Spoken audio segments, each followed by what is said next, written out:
श्रीगणेशाय नमः। श्रीगोपीजनवल्लभाय नमः। श्रीमद्भागवत महापुराण चतुर्थ स्कंद अथ दशमोऽध्यायः।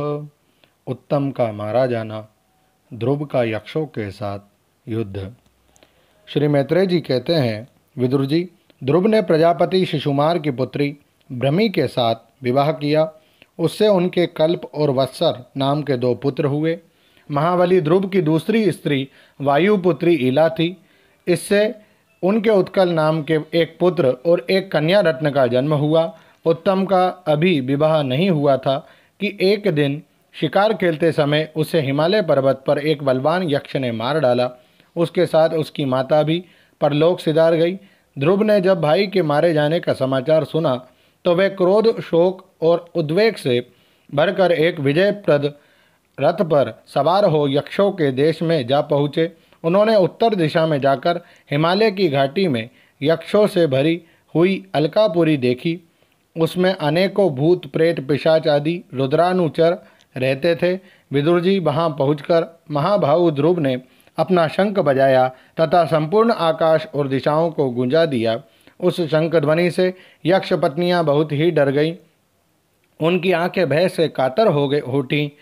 वीरवर विदुर जी, महाबलवान यक्ष वीरों को वह शंखनाद सहन न हुआ, इसलिए वे तरह तरह के अस्त्र शस्त्र लेकर नगर के बाहर निकल आए और ध्रुव पर टूट पड़े।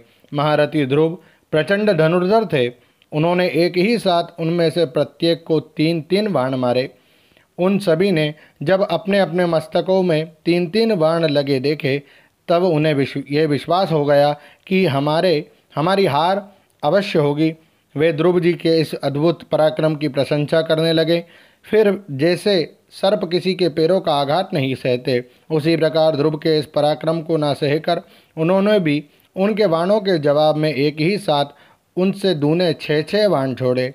यक्षों की संख्या 13 अयुत थी, 1,30,000 थी। उन्होंने ध्रुव जी का बदला लेने के लिए अत्यंत कुपित होकर रथ और सारथी के सहित उन पर परिघ, खड्ग, प्रास, त्रिशूल, फरसा, शक्ति, यष्टि, भुषुंडी तथा चित्र विचित्र पंखदार बाणों की वर्षा की। इस भीषण शस्त्र वर्षा से ध्रुव जी बिल्कुल ढक गए। तब लोगों को उनका दिखना वैसे ही बंद हो गया जैसे भारी वर्षा से पर्वत का।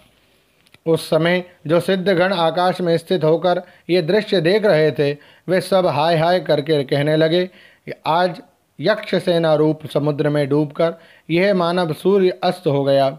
यक्ष लोग अपनी विजय की घोषणा करते हुए युद्ध क्षेत्र में सिंह की तरह गरजने लगे। इसी बीच में ध्रुव जी का रथ एकाएक वैसे ही प्रकट हो गया जैसे कुहरे में से सूर्य भगवान निकल आते हैं।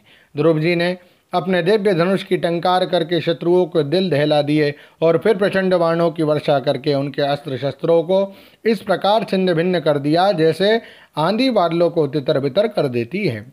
उनके धनुष से छूटे हुए तीखे तीर यक्ष राक्षसों के कवचों को भेद कर इस प्रकार उनके शरीरों में घुस गए जैसे इंद्र के छोड़े हुए वज्र पर्वतों में प्रवेश कर गए थे।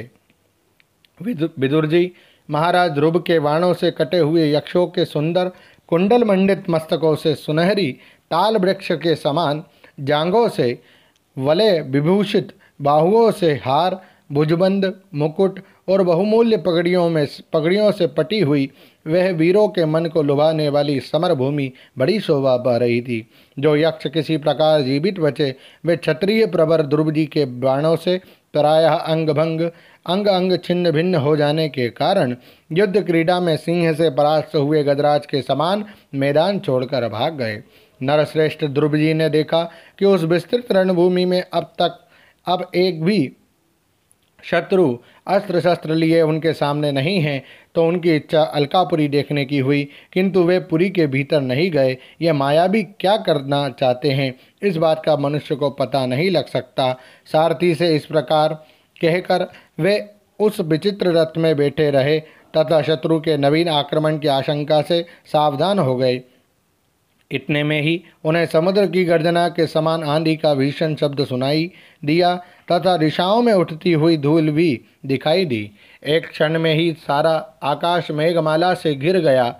सब और भयंकर गड़गड़ाहट के साथ बिजली चमकने लगी। निष्पाप विदुर जी, उन बादलों से खून, कफ, पीव, विष्ठा, मूत्र एवं चर्बी की वर्षा होने लगी और ध्रुव जी के आगे आकाश से बहुत से धड़ गिरने लगे। फिर आकाश में एक पर्वत दिखाई दिया और सभी दिशाओं में पत्थरों की वर्षा के साथ गदा, परिघ, तलवार और मूसल गिरने लगे। उन्होंने देखा कि बहुत से सर्प वज्र की तरह फुफकार मारते रोषपूर्ण नेत्रों से आग की चिंगारियां उगलते आ रहे हैं। झुंड के झुंड मतवाले हाथी, सिंह और बाघ भी दौड़े चले आ रहे हैं। प्रलय काल के समान भयंकर समुद्र अपनी उत्ताल तरंगों से पृथ्वी को सब ओर से डुबाता हुआ बड़ी भीषण गर्जना के साथ उनकी ओर बढ़ रहा है। क्रूर स्वभाव असुरों ने अपनी आसुरी माया से ऐसे ही बहुत से कौतुक दिखलाए जिनसे कायरों के मन काँप सकते थे।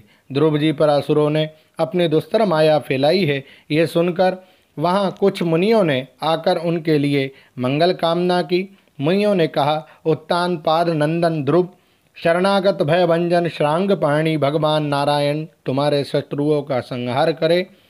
भगवान का तो नाम ही ऐसा है जिसके सुनने और कीर्तन करने मात्र से मनुष्य दुस्तर मृत्यु के मुख से अनायास ही बच जाता है।